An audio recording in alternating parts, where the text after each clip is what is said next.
Hello. The first chapter of Unit 4 is about inflammation, tissue repair, and wound healing. In this chapter, we're going to talk about acute inflammation versus chronic inflammation. We're going to talk about inflammation. What are the cells of inflammation? What's the vascular versus the cellular stage? What are some inflammatory mediators? What is some of the local manifestations as opposed to systemic manifestations of inflammation? And then after that, we're going to talk about tissue repair and how does this tissue regenerate? How do you look at wound healing? When do we say that wound is healing? And what are some signs of symptoms of poor wound healing? And what contributes to adequate wound healing. So what are some of the elements of the inflammatory response? You're going to have an inflammatory reaction due to the injury, and that is going to happen on the level of the tissue, where you're going to see the release of inflammatory mediators such as the complement system, the tumor necrosis, those endothelial cell growth factors, and neutrophils.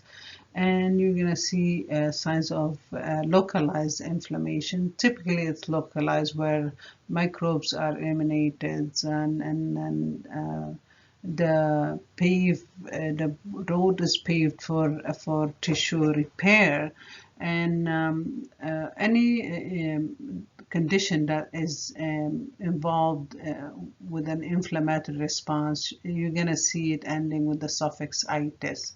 For example, appendicitis. So anything that ends with itis, that's an inflammation. Inflammation of the appendix, inflammation of the pericardium, inflammation of the nerve. And that's how you differentiate that it's an inflammation.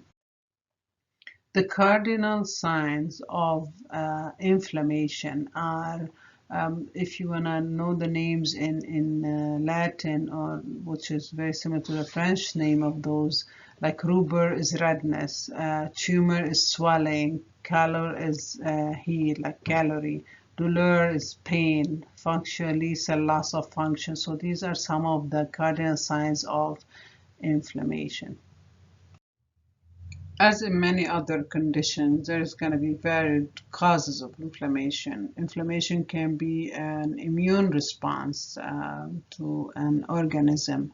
It could be a result of a trauma, a surgery, a chemical exposure, a heat, a cold, ischemic change. You're going to see this in various lectures when we talk about causes of different diseases, or how inflammation is going to show in every type of disease.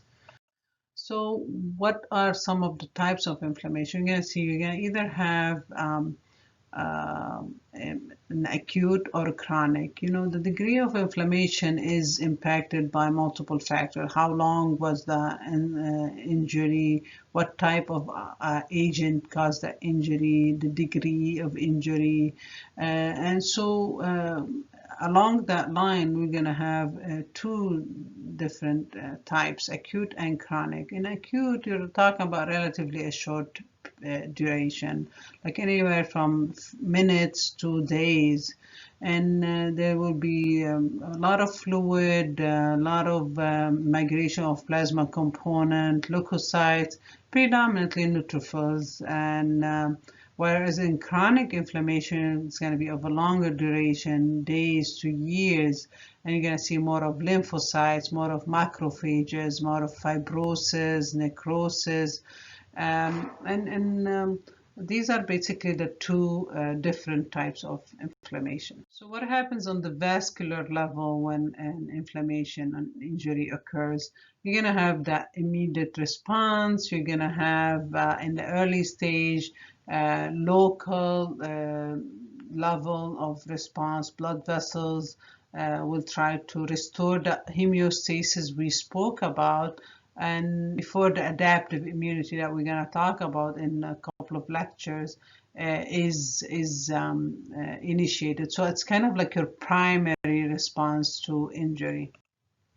After that primary response, you're going to see the endothelial cells that are going to be uh, responding. So they're going to have that selective permeability, and they have the selective permeability actually. And when during inflammation, they'll become more permeable, allowing more molecules to go outside and respond. And that's where you see the swelling. And then again, they come back again and help with the healing. So they are usually measured when we're suspecting that a person has a dysfunction with their response. They measure those. So the capillary permeability is pretty, like you see, quick to occur, but it's an indication that there is a more of a vigor inflammatory response that's happening. And after the vascular stage of acute inflammation comes the cellular stage. And at the cellular stage, we're going to see cells involved in the reactions. And we see that the endothelial cell that line the blood vessels circulating the white blood cells. We saw how they're gonna go into there to help with the fight, and then we see the movement of phagocytic white blood cells. Mainly, we're gonna see two: the neutrophils and the monocytes, macrophages. So neutrophils they both have phagocytic actions, which is like they're gonna kill the enemy. The neutrophils are the first to arrive. They're kind of your primary response in the inflammation, usually within 90 minutes, 90. They are they're a hallmark of inflammation. Like if you find an elevated neutrophil count, baby neutrophils are released extremely in the blood, you know that there is an inflammatory response. And versus the monocytes, which are more of macrophages, they come after the neutrophils, and then they do their function over the next several days. So still in the cellular stage of acute inflammation, we can see a few changes. You're seeing there's going to be margination, adhesion to the endothelium, then the transmigration across the endothelium, and then the chemotaxis, and then activation on phagocytosis. What happens is during the early stages of inflammatory response, the leukocytes will be around the endothelial cell. Endothelial cell wall, and then they will migrate and they will be able to migrate and move along the periphery of the blood vessel, and this is called migration. You know, that's exactly what it is. And the subsequent consequence of that is the release of cytokines that will allow the endothelial cells to cause adhesion. For example, the selectins that bind to the carbohydrate residues on the leukocyte surface.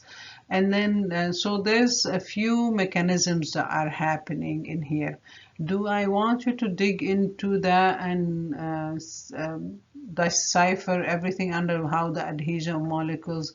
Not necessarily. What I want you to carry from this is that during the inflammatory response, cytokines are going to be released. You're going to need to remember that there is increased permeability of the capillary membranes.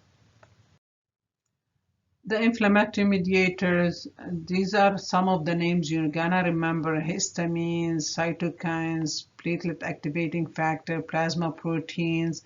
And although you're gonna see inflammation is caused by infection, injury, you're gonna see the signs are mostly due to those chemical mediators, you know, that are gonna produce effect. So you'll see histamine is gonna have that vasoconstricting effect on the endothelial. You're gonna see the arachidonic acid is gonna have the release of phospholipases will have those complex reaction, and eventually you're gonna have prostaglandin released.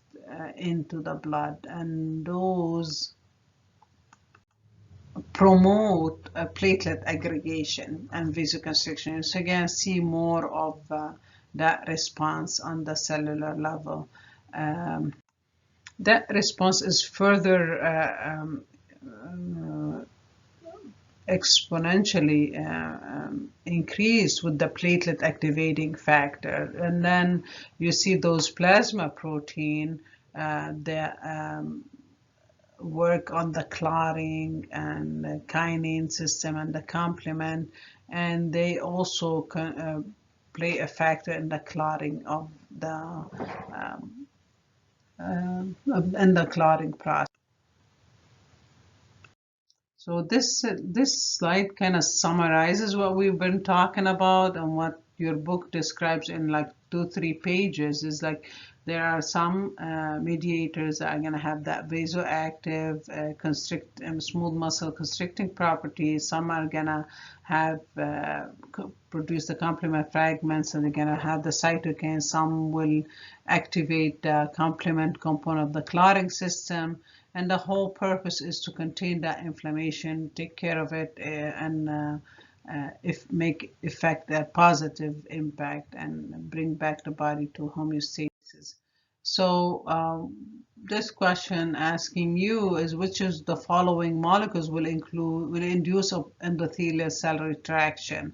And of those 4, we basically spoke only about histamine because it's the primary activator of endothelial retraction and increased permeability of the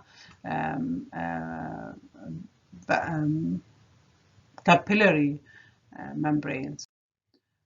So then we're going to see we spoke about those color and the heat and the swelling when it comes as a sign of inflammation. Another thing that you're going to see when you talk about inflammation is those exudates that are produced. Like if we have serous, what's serous exudate? It's like watery fluid. Why? Because it looks like the serum from the blood, and it is from the plasma entering the inflammatory zone, and that is natural and normal. You're going to see bloody exudates, and that is when the tissue is severely injured, or when we kind of scratch the area to remove generate the granulated tissue on the wound. So, and that color is from the leakage of red blood cells from the capillary, basically. Sometimes the inflamed area tend to form a membrane on top of it, and these are like the necrotic cells are kind of making a mesh.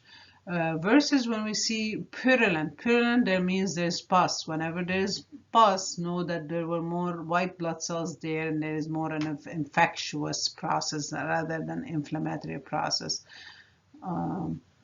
These are the most important exudates to remember. And then when we talk chronic versus acute, what do you need to remember here is like what is mostly involved in acute.